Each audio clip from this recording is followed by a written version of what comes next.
Kantor Pelayanan Perbendaharaan Negara tipe A1 Poso atau yang biasa dikenal dengan KPPN Poso adalah instansi vertikal Direktorat Jenderal Perbendaharaan Negara yang berada di bawah naungan Kantor Wilayah Direktorat Jenderal Perbendaharaan Provinsi Sulawesi Tengah. Berlokasi di jantung Pulau Sulawesi, Kabupaten Poso berbatasan dengan Teluk Tomini di sebelah utara, Kabupaten Donggala dan Kabupaten Parigi Motong di sebelah barat, Provinsi Sulawesi Selatan di sebelah selatan, dan Kabupaten Tojo Una-Una dan Kabupaten Morowali Utara di sebelah timurnya. Dalam pemulihan perekonomian Kabupaten Poso, KPPN Poso melaksanakan peran sebagai kuasa bendahara umum negara, di mana KPPN Poso menyalurkan dana APBN di tahun 2022 sebesar 1,6 triliun rupiah yang disalurkan kepada 87 satuan kerja di wilayah Kabupaten Poso, Kabupaten Morowali Utara, dan Kabupaten Tojo Una-Una. Sampai dengan tanggal 30 Juni tahun 2022, KPPN Poso sudah berhasil secara optimal melaksanakan penyaluran dana serta melayani masyarakat guna mendukung pemulihan perekonomian di wilayah Kabupaten Poso. Pada pagi hari ini, mari kita sama-sama mendengarkan siaran pers mengenai APBN Wilayah Kerja KPPN Poso berkinerja baik dalam melaksanakan pelayanan kepada masyarakat dan mendukung program pemulihan perekonomian. Bismillahirrahmanirrahim. Assalamualaikum warahmatullahi wabarakatuh. Selamat pagi, salam sejahtera untuk kita semua. Menyikapi berbagai perkembangan global yang menyebabkan ketidakpastian terhadap perekonomian, APBN terus dijalankan secara adaptif dan fleksibel. Menghadapi berbagai tantangan, diharapkan APBN dapat terus menjaga dan melindungi daya beli masyarakat serta terus mendorong pertumbuhan ekonomi. Pemulihan ekonomi masih tetap dibayangi tantangan dan risiko global, sehingga peran APBN sebagai shock absorber sangat diperlukan dengan tetap memperhatikan kinerja APBN agar tetap sehat, sustainable, dan kredibel. Berdasarkan hal tersebut, kinerja APBN yang semakin baik tetap dijaga agar dapat terus berfungsi secara optimal untuk melindungi daya beli masyarakat berpenghasilan rendah dan rentan serta menjaga keberlanjutan pemulihan ekonomi di tengah perkembangan global yang mengalami ketidakpastian. Pemerintah terus berupaya untuk mendorong pemulihan ekonomi dalam rangka mengatasi kenaikan harga-harga. Upaya pemerintah tersebut dilakukan melalui peran fungsi APBN yang dilakukan melalui dua instrumen utama, yakni penerimaan dan belanja negara. Kinerja positif APBN yang terus berlanjut. APBN bekerja terus melalui belanja negara untuk mendukung program pemulihan ekonomi dan menjaga dampak adanya ketidakpastian. Kinerja APBN Wilayah Kerja KPPN Poso meliputi seluruh kantor vertikal Kementerian Negara, lembaga di wilayah Kabupaten Poso, Kabupaten Tojo Una-Una, Kabupaten Morowali, dan Kabupaten Morowali Utara. Hingga 30 Juni 2022 masih harus terus diakselerasi melalui upaya optimal untuk memberikan manfaat bagi kesejahteraan masyarakat. Selanjutnya, realisasi pelaksanaan anggaran pada KPPN Poso akan disampaikan oleh Bapak Yogi selaku Kepala Seksi Pencairan Dana. Kepada Bapak Yogi, saya persilahkan. Terima kasih Pak Hartadi atas waktunya. Assalamualaikum warahmatullahi wabarakatuh. Selamat pagi, salam sejahtera bagi kita semua. Perkenankan saya untuk menyampaikan paparan mengenai capaian realisasi APBN pendapatan dan pengeluaran untuk semester 1 2022 untuk wilayah kerja KPPN Poso. Untuk realisasi belanja negara di wilayah kerja KPPN Poso, belanja APBN dialokasikan di wilayah kerja KPPN Poso terdiri atas belanja pusat dan belanja daerah yang berupa transfer ke daerah dan dana desa atau TKDD. Belanja pemerintah pusat dialokasikan melalui Satker Vertikal Kementerian Negara Lembaga di daerah dengan alokasi anggaran sebesar 1.614 miliar yang terdiri dari belanja pegawai sebanyak 304 miliar, belanja barang sebanyak 240 miliar, belanja modal 40 miliar, dan belanja transfer sebanyak 1.029 miliar. Dari total pagu tersebut sampai dengan 30 Juni 2022 telah direalisasikan sebesar 605,2 miliar dan persentase sebesar 37,49%. Penyerapan yang paling rendah terdapat pada capaian realisasi belanja transfer sebesar 34,22%. Sedangkan untuk sebaran capaian realisasi belanja pegawai yaitu sebesar 48,23%, realisasi belanja barang 37,77%, dan realisasi belanja modal sebesar 38,09%.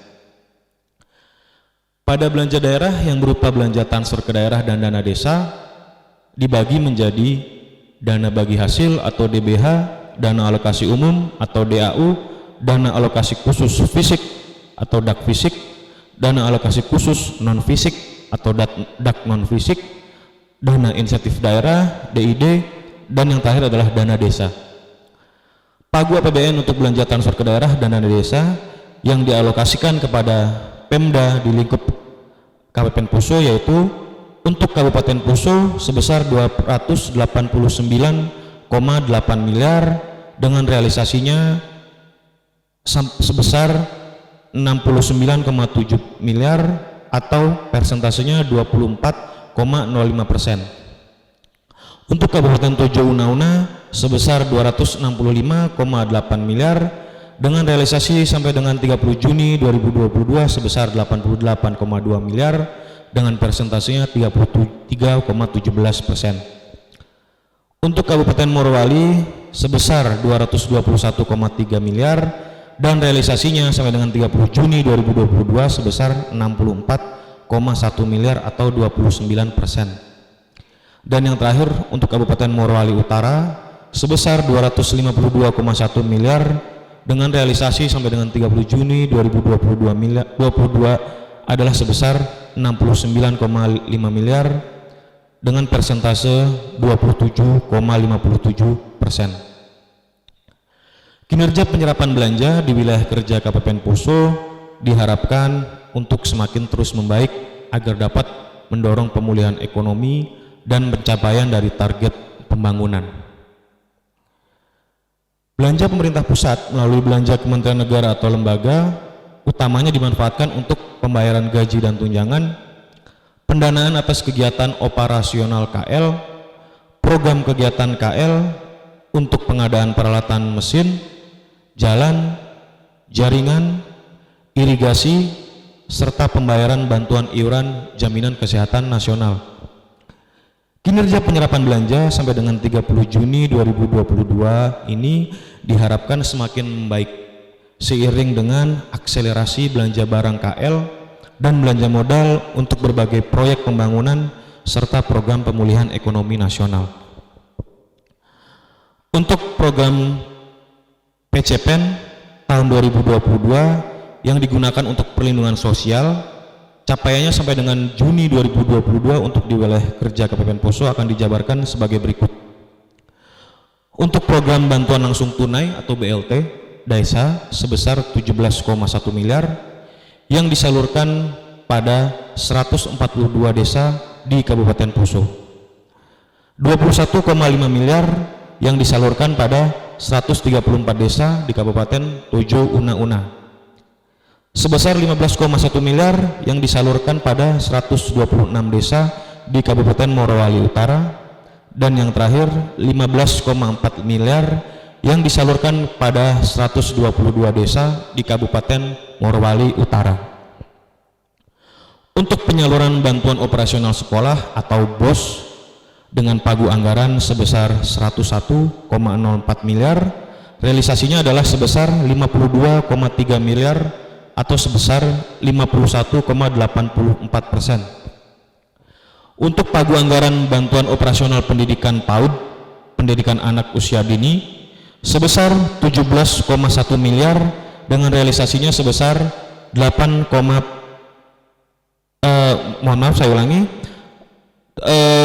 untuk pagu anggaran BOP PAUD sebesar 17,1 miliar dan realisasinya adalah sebesar 8,5 miliar atau sebanyak 49,49%. Dan pagu anggaran bantuan operasional pendidikan BOP kesetaraan sebesar 2,9 miliar dengan realisasinya sebesar 1,4 miliar atau kurang lebihnya sebanyak 50%. Semua bantuan operasional tersebut disalurkan melalui sekolah-sekolah yang dikoordinasikan oleh Dinas Pendidikan di seluruh wilayah kerja KPPN Poso. Selanjutnya untuk program PEN yang disalurkan melalui alokasi anggaran pada Satker KL di wilayah kerja KPPN Poso dengan total pagu anggaran adalah sebesar 40,7 miliar rupiah. Pendapatan negara pada semester 1 2022 untuk wilayah KPPN Poso dapat dikatakan berkinerja baik dan bertumbuh dengan positif. Dengan capaian hingga akhir bulan Juni 2022, realisasi pendapatan negara di wilayah kerja KPPN Poso yang meliputi wilayah Kabupaten Poso, Kabupaten Tojo Una-Una, Kabupaten Morowali, dan Kabupaten Morowali Utara dengan keseluruhan total jumlah penerimaan negara dan hibah sebesar 2.328,47 miliar yang terdiri atas penerimaan perpajakan sebesar 2.284,8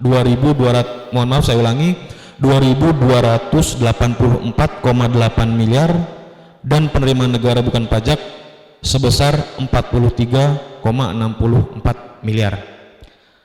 Demikian paparan untuk capaian pengeluaran dan penerimaan APBN semester 1 2022 untuk wilayah kerja KPPN Poso. Selanjutnya akan saya kembalikan kepada Kepala KPPN Poso yaitu Pak Suhartadi. Terima kasih Pak Suhartadi atas waktunya.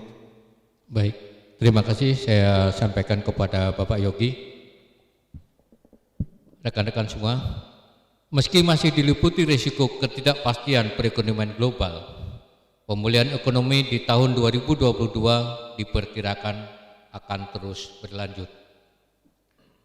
Pemerintah akan terus berupaya menjaga keberlanjutan pemulihan ekonomi sehingga perekonomian nasional dapat stabil dan tumbuh sesuai rencana.